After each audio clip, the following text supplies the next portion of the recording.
we started talking about doing this conversation like toward the end of September. Right?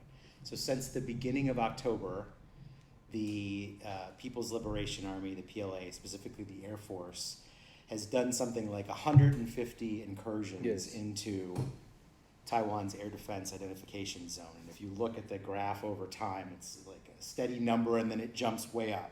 And then on October 9th, President Xi says in a big speech, vows to pursue reunification. Task must be achieved. It will definitely be achieved. And then President Tsai responds from Taiwan, we'll do whatever it takes to defend freedom and the democratic way of life. Yeah. So on a scale from 0 to 10, where 0 is I'm not worried about anything at all, and 10 is I'm pulling the covers over my head and I don't want to get out of bed, I'm probably about a 6 on this. Am I not concerned enough? Too concerned? I will probably put 7 or 8. Okay. Yeah. Tell me why. Yeah, because the military confrontation, it's not like right away, but it's pretty close according to the intelligence report. The reason is because there's of course the tension is escalated, and also the PRC, the military, the Liberation Army, are actually catching up with us, with the U.S. And I'm going to show all of us some figures and some numbers, so you will know why we should worry more. But at the same time, there's also some solution we could potentially pursue. Yeah. So let's get into that. Go ahead and give us a scope of where, as I hear you talk about it, this big issue or the big part of the concern is the catch-up rate, and at what point the sides see China as having some level of military equivalence to the U.S. So give us a sense of what you're hearing in terms of... Yeah, I'm going to present to you some, I won't say interesting, but some fact and also some some inside story from the meeting I attended last week. But give you some background, why it is important, from 3 perspectives we can talk about why it is important the importance of Asia. As you can see from the slide, economically, the Indo-Pacific is now America's largest source, other than North America. And also politically, several Indo-Pacific countries are emerging as a major player in global politics, as you know, Japan, South Korea, China. They are all very important major players. Strategically, there are some flashpoints. Lately, China assertiveness in the South China Sea and East China Sea, of course, Taiwan has set up alarm in many Asian capitals and Washington, D.C. So what's our foreign policy? What's our foreign policy toward East Asia?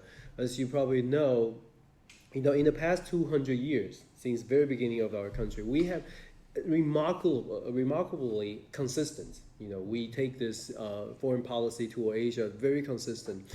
Promote peace and security, the democracy, commercial access to region, that's our national interest, and freedom of navigation, that's also fit our, we believe that's our national interest. And most importantly, oppose the rise of any hegemonic power. In the past, Russia, Japan, and now China. And the U.S. actions, you probably heard about pivot to Asia back to 2011, 2012. President Obama started working on this pivot to Asia. The same group of people now in Biden administration, Kurt Campbell, Jack Sullivan, same people. They are younger at the time, but they adopt basically the same policy, same strategic actions. So our attitude toward China changed from strategic partner back to Clinton administration to strategic competitor, President Bush and President Trump. And now strategic competition is not only the competitor, but the comprehensive security issue now is considered for Biden administration. Again, economically, we try to continue to promote economic cooperation. We believe the closer tie, the economic tie, will reduce the tension in the past. And now we still believe that, but we have to be, very cautious how to do trade with China. We've learned hard lesson from the past few years. China take advantage of us for sure, because we simply believe the Chinese students here to learn knowledge, and we will work together, make the world better. But it turns out, they take the knowledge back to China and try to compete against us.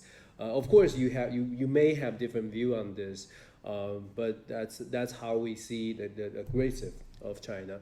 And politics more intensively engage government in bilateral and multilateral dialogue. We try to work with Southeast Asia, Japan, South Korea. In the past, they normally take the position in the middle, the hedging policy. You probably heard about hedging. They try to stay in between US and China. But now, because of aggression of China, they now slightly moving toward our side because they also worry. Japan, for instance, the new prime minister, since 2015, Japan Prime Minister Abe, he started working with us more than China. And South Korea President Moon, 2017 President Moon says, we like to keep in the middle. We don't want to leaning toward U.S. or China, especially after the conflict between South Korea and China on the defense missile. The U.S. proposed to deploy the THAAD, the so-called THAAD, the defense missile system in South Korea. And PRC fight against this idea, and so President Moon at the time in 2017 made an announcement. South Korea will not collaborate with the U.S. at least like militarily. But this year, 2021. South Korea started working with us militarily, do a lot of exercise together. So South Korea also moved towards U.S. more. Security speaking, we like to bolster and update alliance and security relationship. That's the action we're taking now. There are a couple of flashpoint for conflict in the past. Those are all like flashpoint in Asia. Korean Peninsula, North Korea, South Korea, Taiwan Strait, South China Sea, East China Sea. East China Sea here refers to the China-Japan conflict, Senkaku Island. Those are important. Those are potential conflict. But now Taiwan become the hot topic because Xi Jinping, mentioned many times about China dream. You probably heard about Xi Jinping's argument. Well, Chinese people stand up after 100 years central humiliation. Chinese people need to stand up and become powerful country in the world. We can't just let Western empire to conquer us. So look at how Taiwan, the geographic position, look at Taiwan. It's actually in the middle of everything, close to all the country, close to all the potential conflict. So why Taiwan matter to the United States? Militarily, the PRC control Taiwan would serve as a forward base. Look at the location. If China take Taiwan, then basically what we learned about the first island chain, I don't know if you heard about first island chain. First island chain is from Japan, South Korea, Japan, Taiwan, Philippines. It's like a chain, like first island chain. We believe if we can make allies with China, with Japan, South Korea, Taiwan, and Philippines, it's kind of secure the U.S. If PRC take Taiwan, then there's a hole, right? The China can occupy. If China occupy Taiwan, then what's next? Well, they can use Taiwan as a military base and attack Guam, maybe in Pacific Ocean. It's closer. It's certainly a threat, militarily speaking. Not only that, economically, taking Taiwan will give Beijing control in over its fifth largest trading partner, our fifth largest trading partner. And you probably learned the semiconductor industry in Taiwan is pretty strong. I'll show you. But why Taiwan matters to the United States? When I talk about military and economic, advantage of Taiwan, the benefit, the interest, but to American people, most American people don't feel it. I mean, it's not really, something really important. But Taiwan's status as a vibrant, autonomous democracy is critical in American interest. Why? After withdrawing from Afghanistan, the reputation of the U.S. declined. We have to face the situation. Our allies look at the U.S. in the past, condemned us. But after Afghanistan, Taiwan is next. A lot of people in Asia talk about whether U.S. will give up Taiwan, just like Afghanistan. So that's a signal. If we cannot protect Taiwan, if we cannot keep our commitment to Taiwan, the Taiwan Relation Act. So Taiwan is important, not only militarily or economically important, but also it sends a signal to the world we actually stand with our allies. So why worry about Taiwan? Just like Jason mentioned, the so-called Air Defense Identification Zone, the ADIZ in Asia. I give you the idea that in Japan, this ADIZ, every country has their own ADIZ. So what's going on? Well, October 4th, after the PRC's National Day, October 1st to October 4th, the POA aircraft actually enter incursion, and there are over 150 sorties in 4 days. Enter the Taiwan's ADIZ. So if you can look at the figures, the pictures, you can see the aircraft. They are fighter jet J-16 and Su-30s and Y-8.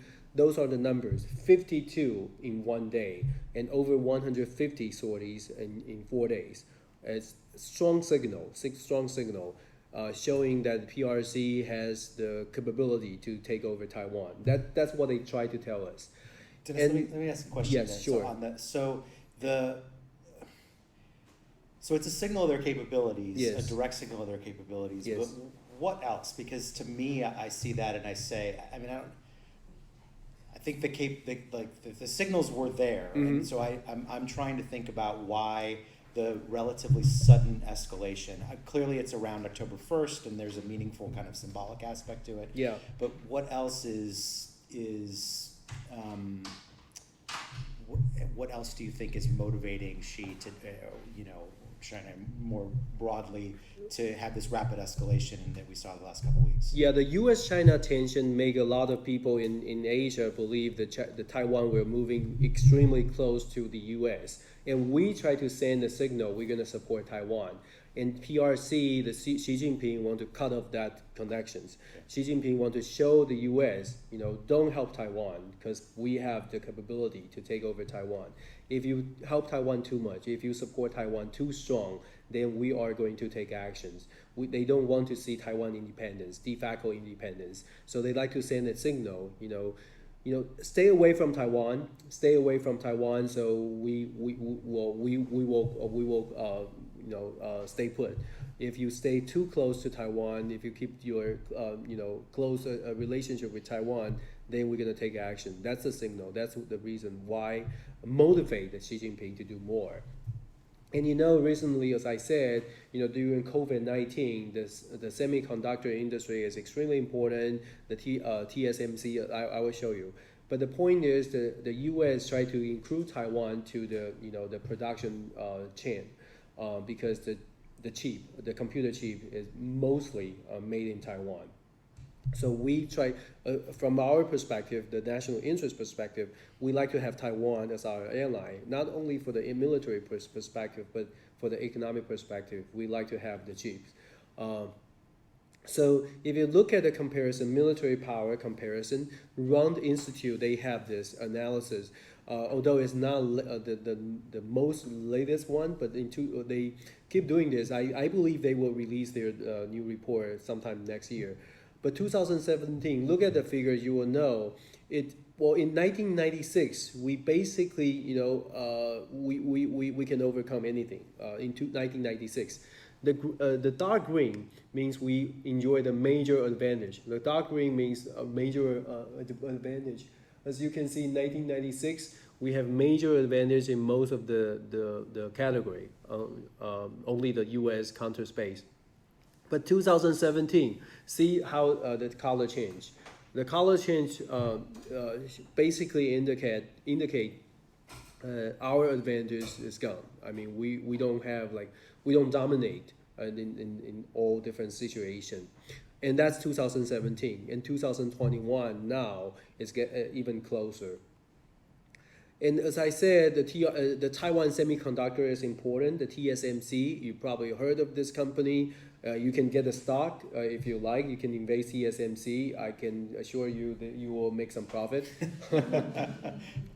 The price increase in the last years, the whole years, the stock market price from $56 last year now is 160 or something. That's the reason. TSMC, the market share over 50%. That means the whole world actually count on TSMC. No joke. Germany, all the European countries fly to Taiwan, asking TSMC to produce more computer chip. Because they know the niche. They are the only company in the world can produce like a 2 nano chip, 2 mm or 3 mm. That's very advanced technology. So it can make a chip very, very small, extremely small, and very, very effective. So Apple, all the company. So it's very powerful in terms of the economic, perspective, the chip. As you can see, why worry about Taiwan? Because the chip shortage is everywhere. If you read news, you know this. I don't know if you drive by the car dealership, do you notice that the parking lot is empty? That's crazy. I mean, I never seen this before. Normally, when we walk into the car dealership, you can try all kinds of color, all different cars. But now it's gone. I mean, it doesn't matter if you try to get a Toyota, a Honda, or Ford, a Chevy. It's no car. And the used car prices goes up as well because of the chip shortage. So it's a big concern, certainly. That's a big concern. And as I said, there's a big concern about US-China tension, and especially Taiwan Strait. Why? Because intelligence shows 2027 probably the key years, the critical years. Why 2027? Indo-Pacific previous commander Philip Davidson and the current commander Aquilino, they both argue within 6 years the PRC, the People Liberation Navy will catch up with us, especially within the first island chain, according to our intelligence. So 2027. It's a critical year because by 2027, that's the year the POA, that's the 100 years anniversary for POA. So that's a big year for them to have something to celebrate. So that's one of the reasons why they have a motivation or incentive to take actions militarily. Second of all, politically, the Chinese dream need to have some outcome, need to have some positive result, a transcript. The Xi Jinping is entering the third term. If you notice, Xi Jinping should step down by the end of 2022. But he changed the constitution. He changed the law. He changed everything, just like Putin in Russia. So he made himself eligible to serve the third term, 5 years per term, right? Xi Jinping will start his third term on starting 2022. So by 2027, that's the end of the third term. So imagine Xi Jinping need to do something, need to show people if he like to continue for the fourth term. Or if he like to step down, he certainly want to have certain legacy. Reunify with China is definitely a big deal for Xi Jinping. So people argue 2027 because of 100 years anniversary and also Xi Jinping's political legacy. So Xi Jinping will take certain action. The question is whether China will take military action or economic coercion. Putin says China doesn't have to take military action. Putin says Xi Jinping has different means, different tools. Economic coercion is one way to do it. But either way, it definitely hurt Taiwan, and it's not good for the U.S. interest as well. So different perspective or different concern. The late Colin Powell, he passed away a couple of days ago. Well, he has a very, very unique perspective and special. His argument about Taiwan-China relation is that Mr. Powell says Taiwan is not an independent country. Taiwan should not pursue independence. The better way and the best fit of U.S. interest is to keep Taiwan a non-independent country. A special relations between Taiwan and China will be good for the U.S. When he was in the office in 2004. Of course, Condoleezza Rice has a different view. Condoleezza Rice says we should support Taiwan's democracy. We should try to help Taiwan become a de facto independent country. So again, they are all Secretary of State, but they have different perspective. I mean, in the way that you presented that, is that similarly line up roughly with the blue-green division in Taiwan? In Taiwan, yes, Okay. indeed. In Taiwan, the pan-blue camp, the Nationalist Party, argue the better way to save Taiwan, to keep Taiwan survive, is to maintain the good relationship with China. In order to do so, Taiwan doesn't have to declare independence. Taiwan is Taiwan has its own independent sovereignty, and that's good enough. That's Pan Blue's argument. Pan Green's argument is Taiwan should pursue like Taiwan independence, de facto independence, so Taiwan can become a real country in the world. So that's a big political cleavage in Taiwan: Pan Blue or Pan Green, independence or remain status quo. But now, because of the U.S.-China tension, we in the United States, we kind of support leaning toward the Pan Green argument. We like to help Taiwan to become a real independent country. Some people argue we utilize Taiwan as a pawn because we try to make China unhappy. But the point is, at this moment, we kind of support the Taiwan independence. We know there's a red line. We know there's some certain area we won't try to cross the line, but we actually push Taiwan toward independence more. What I'm trying to say is, even within the U.S., we have different argument. We have different concern. And this is the real situation in Taiwan. It's a asymmetry situation, military force. If you look at the number, the ground force, basically Taiwan has no way to fight against China. So it all depends on whether U.S. will step in. It all depends on whether we like to help Taiwan, but in what way, to what extent, to what degree we like to help Taiwan. A lot of research, a lot of public opinion shows the American people doesn't really support like a war in overseas. We don't like that idea. Otherwise, we won't have like Afghanistan, right? So, but the interesting part is in Taiwan, over 70% of Taiwanese people believe the U.S. will send troops to Taiwan to defend Taiwan. That's unrealistic. But Taiwanese people firmly believe, because of the statement we made here, especially during the Trump administration, we send a strong signal we're gonna fight against China. So in order to fight against China, we're gonna support Taiwan. We're gonna do whatever to protect Taiwan. So the signal sent to Taiwan and Taiwanese people perceive as something that the U.S. will do everything we could to help Taiwan. But a symmetry situation right here shows Taiwan need to do a lot if we really like to fight against China. Well, Taiwan really wants to fight against China. So Americans, we try to keep our national interests at the center. Taiwan is a democratic ally for sure. Support Taiwan, but to what degree? We may not want to treat Taiwan as another Afghanistan. But again, the debate or discussion in the state is how much we like to support. In what way? That's the concern. That's the discussion. In Taiwan, the biggest issue is whether Taiwan has the self-defense capability, and also whether Taiwanese people, especially young generation, has the willingness to fight against China. In my age, I served in the army for 2 years, but now there's no conscription.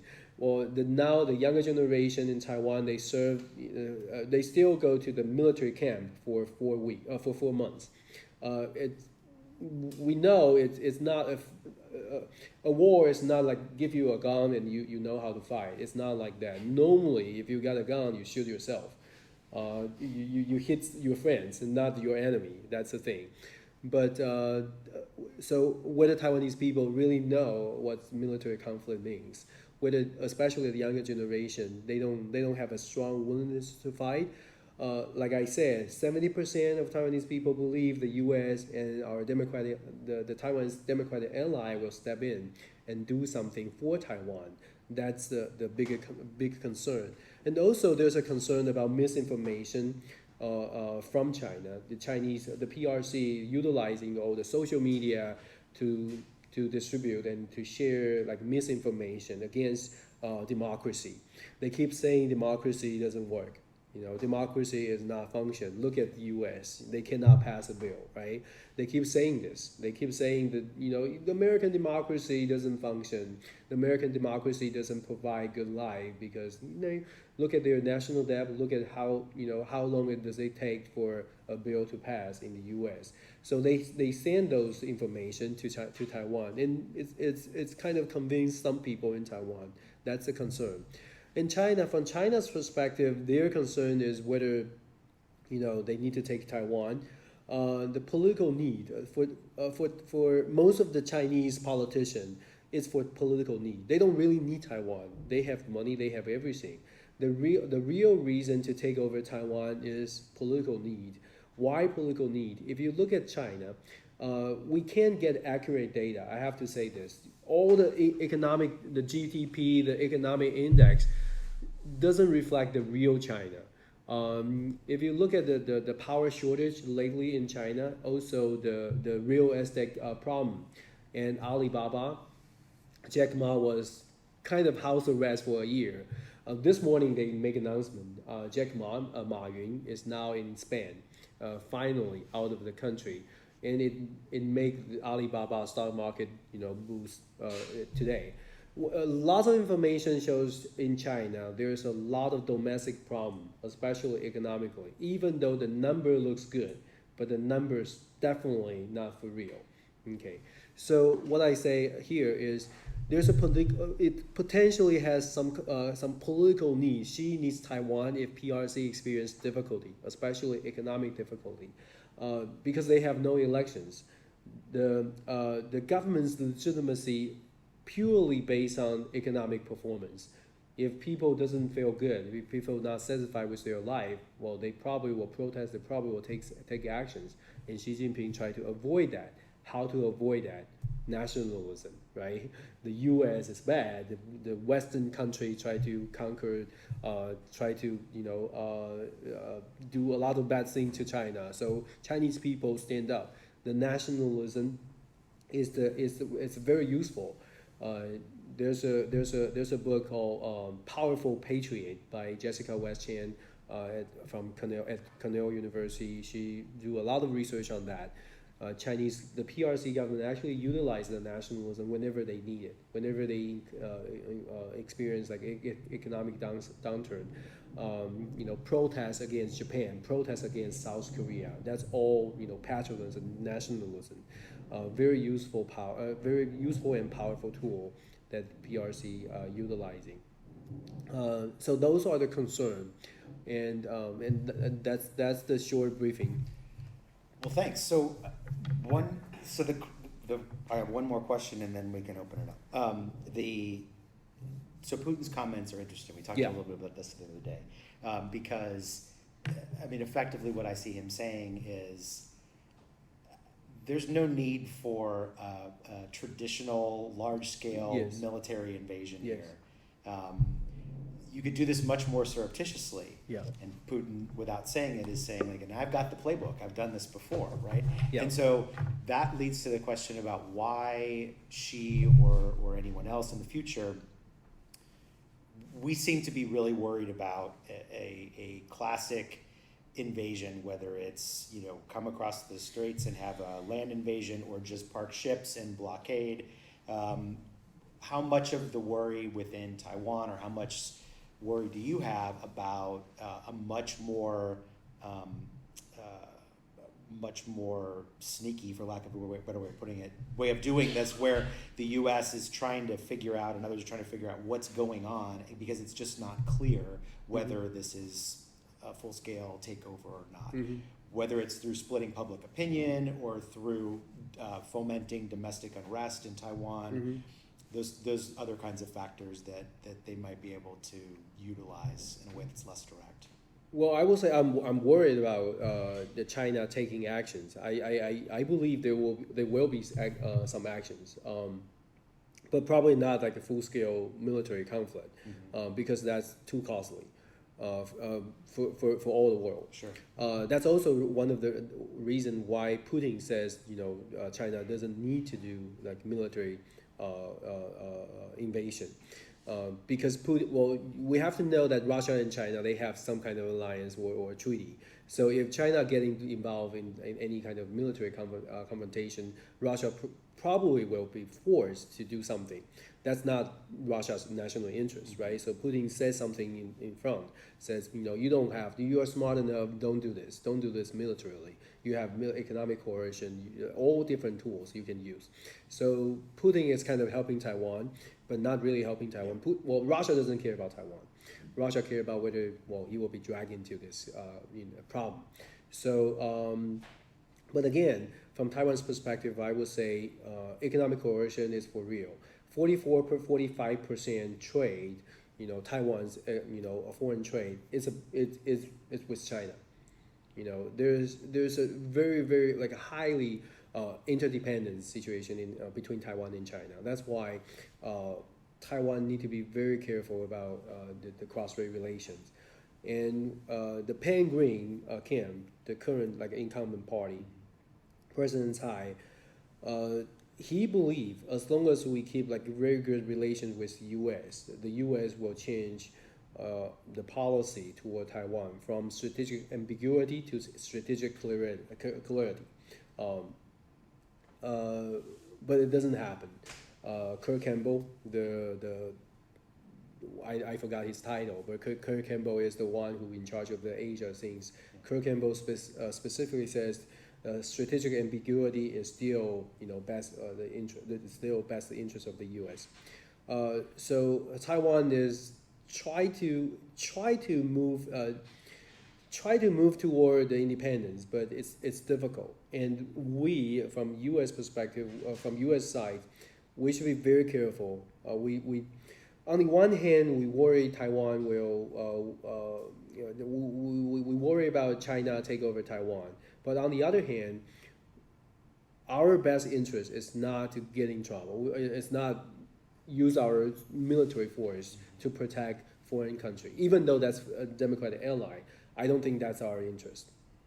And as I said, I think economic coercion is probably the way PRC will go, but not militarily. But I'm still concerned. I have a couple of related comments on that. I guess the first would be on the economic coercion. If I'm understanding you correctly, you're arguing that the primary audience for Xi Jinping is a domestic audience, right? That China doesn't need Taiwan, but it serves a domestic political purpose. Yes. If that's the case, doing some type of slow, surreptitious economic strangulation isn't going to serve that purpose. What you need is the military takeover, right? Because that's going to send the signal of strength and determination that the domestic audience is going to eat up, right? Whereas if you just kind of slowly take over, that's not going to be the PR victory, public relations victory. If the audience is domestic, does that make sense? Yes, I know what you're saying, and that's also the 150 sorting also answer that questions.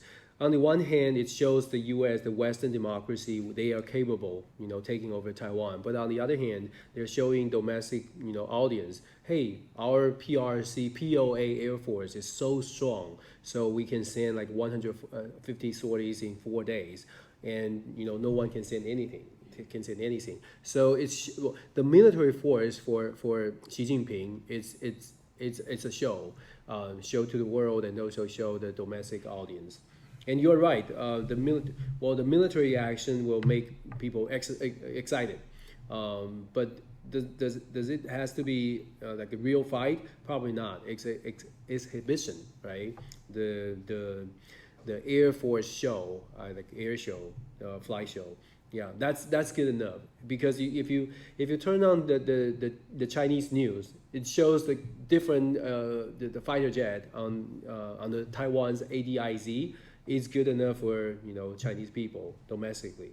Yeah, and that's the way I've interpreted these flights. Yeah. It's posturing not to signal one another, but to signal to domestic audiences. That's the right. US in a position where it's just backed out of Afghanistan, and I don't think these are comparable cases, but the US is in a reputational situation right now where it can kind of costlessly say, well, we'll stand up for Taiwan and the Chinese Yeah. government and send these planes, and it's not really sending any information to one another. It's all for domestic purposes, right?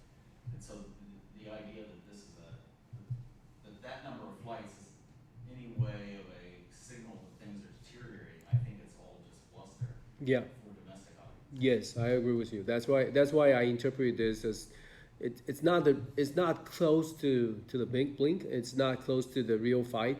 But it's a show. I will say it's just a show. Yeah. But I take the perspective that it's going to have to come to a full-scale military confrontation, right? That for the Chinese, the Chinese people will either not just accept that you're flying. Mm-hmm. It'll either the Chinese regime will have to live up to its claim, Mm-hmm.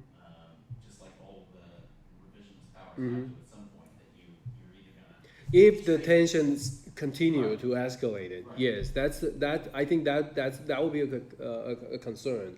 If there's nothing happen, if we don't try to cool it down, then that will be something. And remember the accident a couple years ago, the U.S. Aircraft crashed with the Chinese aircraft. If something like that happened today, I will be more concerned because we don't have that kind of communication or climate, the friendly climate. Now is more tension. So any incident, any accident will probably trigger like a big problem.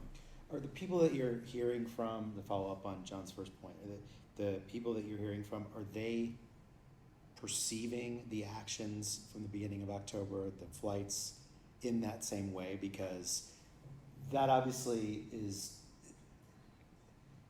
that interpretation of the flyovers or the incursions into the ADIZ, it matters to the extent that it's being perceived that way, right? Mm-hmm. So it's one thing if military analysts and others are perceiving Mm-hmm. it sort of that soberly and that this is clearly for domestic political Yeah. purposes. Regardless of what the actual intent is, it's a bigger problem Yeah. if people aren't perceiving it that way, decision Mhm. makers in the U.S. and elsewhere. So do you have a sense that are they perceiving this as a domestic signal, or do they see it as something that maybe it isn't? Most people I met in DC, there's a general consensus. It is a show. It is not close, not extremely close to a real fight. But the biggest concern is whether Taiwan is prepared, and everyone will say Taiwan is not prepared. That's the problem. The U.S. Well, we can do everything, but whether Taiwan is willing to do anything. For instance, a lot of people of course, from an American's perspective, we said, we will help you if you do something, just like Afghanistan. Well, if you don't want to help yourself, then who can? Who can do that? The Taiwan's national defense budget is only like 2.2% of the GDP. It's not good. It's not good enough. The total number of Taiwan's national defense budget is way below all the other Asian countries. So yes, that's a show. It's 150. We can argue that's a show, but you have to be prepared. I mean, we try to tell Taiwanese government, both camp, like pan green, pan blue. You can have different argument. You can have the political cleavage, but in terms of military defense preparation, you are not ready. I mean, both camp doesn't really pay attention to this. Both camp kind of have the feeling the U.S. will do something. That's our from Americans' perspective, that's the biggest concern. you can fight, you can have your argument. That's democracy, right? But at least you have to face the real threat. That's China. China is a real threat, and you got to be prepared. Like I said, the young generation doesn't have to go to army, doesn't have to serve like I did. 2 years. They don't have that now. That's a political capital. We try to convince them. That is the political capital. Both camp. You have to face it. You have if you don't have sufficient personnel, military personnel, to occupy to operate those weapons. Taiwan purchased. I can tell you this. Taiwan purchased 66 F-16 fighter jet, right? But how many fighter pilot, like F-16 qualified fighter pilot, Taiwan can produce? I mean, every year. According to the research, in the past 9 years, Taiwan only trained 21 qualified F-16 pilot. 21 pilots in 9 years, and Taiwan purchased 66 F-16. Well, it's good. If you are the F-16 pilot, you can have 3 pilots. You can have 3 planes, right? It's good. You have 3 cars. How are you going to operate that? Yeah, that's right. So you have a lot of plans. You can Monday, Wednesday, Friday. You have different plans, right? But what's the point? The thing is, that's a very, very big concern. You don't have the personnel to do everything. Even we provide the best weapon in the world to Taiwan, who's gonna do it? Still the Taiwanese people. I'm flabbergasted. That's the number you said, 70-something% think the United States are just gonna come in with the Marines, and it's what evidence from the past 20 years, other than Afghanistan, suggests that in a country that attacked the United States, I mean, selling this to the American public when you have terrorists or something threatening American security. You tell people you're not going to get your iPhone, they're not going to believe you. They're not going to. I mean, I guess I'm just flabbergasted by the Taiwanese people thinking the United States is just going to send troops over to fight their war for them. That's the problem, right? Like I mentioned, the Pan-Group, both camp try. The politicians, once they get elected, they try to have like very good relations with the U.S. When they have someone from the U.S., the congressman visit Taiwan, the politician will utilize that opportunity to say, "Hey, I did good with the U.S." And the politician from the U.S. normally have a very strong statement in Taiwan. For instance, our Senator Ted Cruz, when he visited Taiwan, he said Taiwanese democracy is the model in Asia, and the U.S. will do whatever it can to help Taiwan. This kind of statement make Taiwan politician or general public believe the U.S. will do everything, and make Taiwanese people believe that Taiwan is different from Afghanistan, from all the countries in the world. Right. I mean, in the end, if Americans are going to have to buy their chips from China or from Taiwan, the average American is not going to know or care. It may be $20 more. So I mean, what's the skin in the game at some point?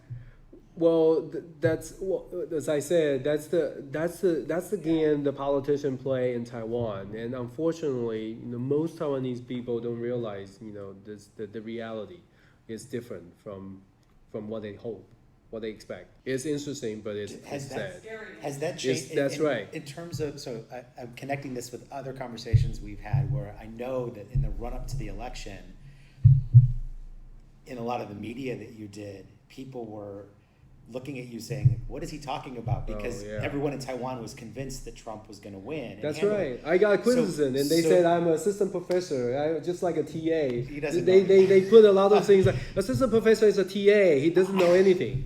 So, but post-election, has any of that been worked into? Well, we're fundamentally missing something about the U.S. political system, so has that translated into any increased concern over the last couple of months that maybe not? Maybe we shouldn't believe that the U.S. is just going to come to our defense, or not, or is it still the same kind of? Believe it or not, Taiwan has a lot of Trump supporters, and they said, Biden cheated. I mean, even today they still argue Biden cheated, and the recent news that says Trump got the public opinion shows Trump is probably potentially run for 2024, right?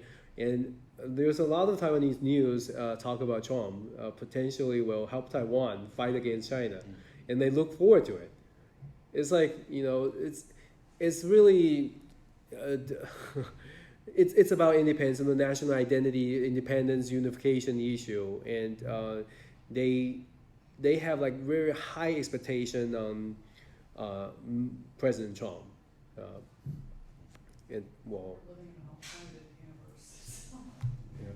So it seems to me like there's this question about the credibility of the threat of U.S. intervention under different conditions, right?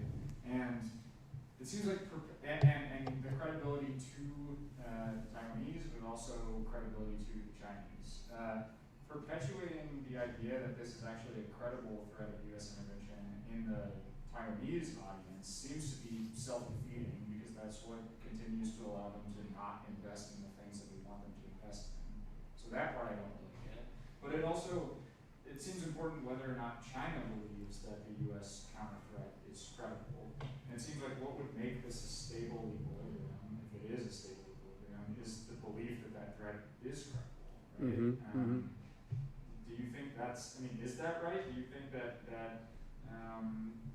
we're unlikely to see a large-scale military escalation for the reason that it's unlikely to see that basically ever with major countries involved? I think you're right. It's credibility issue. It's whether you believe it's going to happen.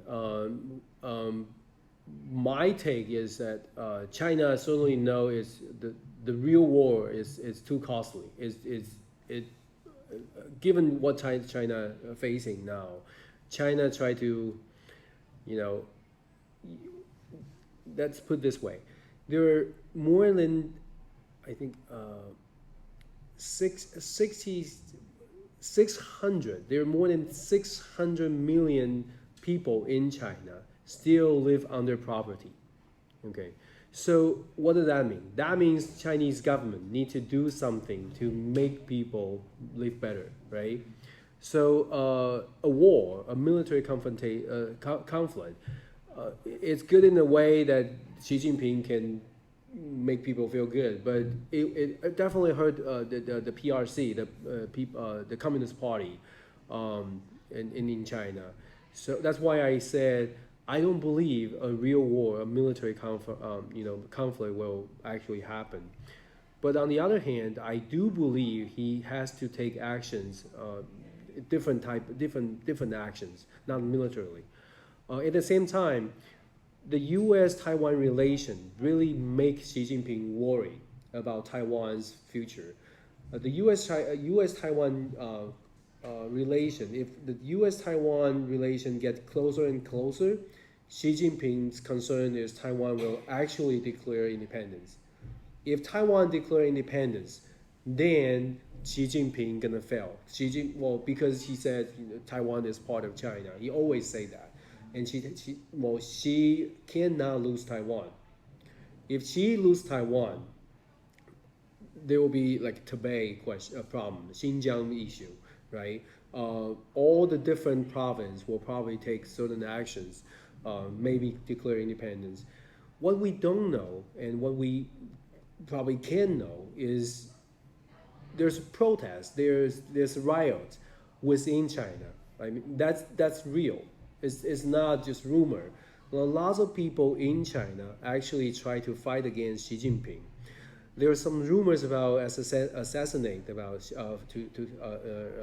Jinping in recent years. We don't know if that's for sure, but there's some a suspicious situation. For instance, Xi Jinping disappeared for 2-3 weeks last year. Why? Nobody knows. I can tell you this.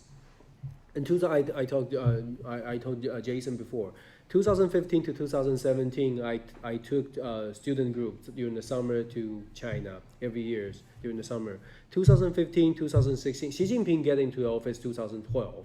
So we heard Xi Jinping is trying to get more power to consolidate his control.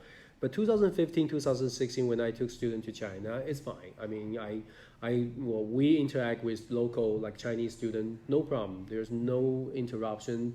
We can talk about democracy. We can even talk about American election in 2016. But 2017, when we visit China again, the same university setting, but they send a monitor, the class monitor, they send a faculty or staff member sit in the classroom and told us not to talk about democracy, not to talk about life in the U.S. And also 2015, 16, I gave speech in Shandong, at University of Shandong, just like the University of Texas province, the best university in the province. I was invited by my classmate at UT Dallas. 2015, 16, they didn't ask for a presentation slide. They didn't ask me to change anything. Basically, I just present what I found, my research. 2017, before I go, they asked for the presentation slide. I sent it to them. It's about the public opinion survey in Taiwan, how Taiwanese people perceive China. I was rejected. They said I cannot present this idea. I cannot do anything regarding Taiwan. It's controversial, whatever. They asked me to do other things. So I experienced this change. I experienced Xi Jinping is now different. And also 2015 and 16, when I visit China, I can have a big banquet. It's how they treat like foreign scholar, right? 2017, Xi Jinping launched this like big like anti-corruption movement. They have like very strict policy. If you have like 5 people in the dining hall in the dinner on the dinner table, you can only order 5 dishes. I mean, each person has 1 dishes. Unlike before, we can have a banquet. Jason being there in an Asian culture, have dinner with Asian people. We normally treat people nicely, but only 5 dishes. The department chair says it's so embarrassed to have like a foreign scholar, with this like little dishes. So he like to pay out of his own pocket for me, and he like to order like 3, 4 more dishes for the night.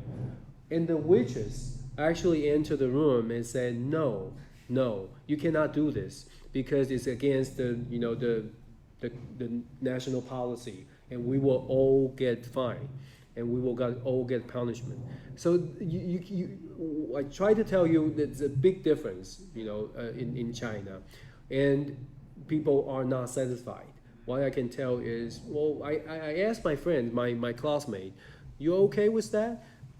No, they say no. They hate Xi Jinping to death. I can tell you this, but at this moment they cannot do anything. But I can assure you, a lot of things in China, within China, which we don't know, but it's happening. Yeah, that's why I said Xi Jinping will take actions. Well, on Taiwan, because they have to show something. Yeah, it seems like the audience costs or whatever are imbalanced and going in different directions for China pushing towards intervention, and the U.S. everything having to do with public opinion would be going against intervention. Yeah. Do you think the reason why strategic ambiguity as opposed to strategic clarity is preferable for the U.S. is because strategic clarity, if it were on the side of Taiwanese independence, can only lead to escalation, basically, and so it's better to be ambiguous about your position? Or is there some other reason why? Yes, indeed. Bonnie Glaser, the former CSIS China desk, China program head, well, she specifically mentioned this. If we really declare like strategic clarity, that will only encourage the pan-green camp, like extreme supporters, actually force the current president Tsai to declare independence, and that's not good for Taiwan and the U.S. That's not what we want to see. We certainly want to help Taiwan get more space internationally, but we don't want to step into that the dangerous zone. Yeah, that's why strategic ambiguity is better. Yeah, I think the U.S. would only ever come down hard on Taiwanese independence if they wanted to provoke a war with the Chinese.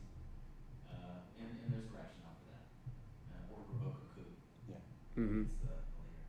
Other than that, we have no interest, because whether Taiwan is independent or not doesn't change anything. That's right. That's the thing. Yeah, yeah. We just have to make Taiwanese people aware of that. Yeah, it's not like the American people don't try to help Taiwan. It's just it's you have to do something yourself, and you have to be aware that how the world functions. Yeah. Makes sense. Well, thank you. Yeah, absolutely. That was awesome. Thank you very much.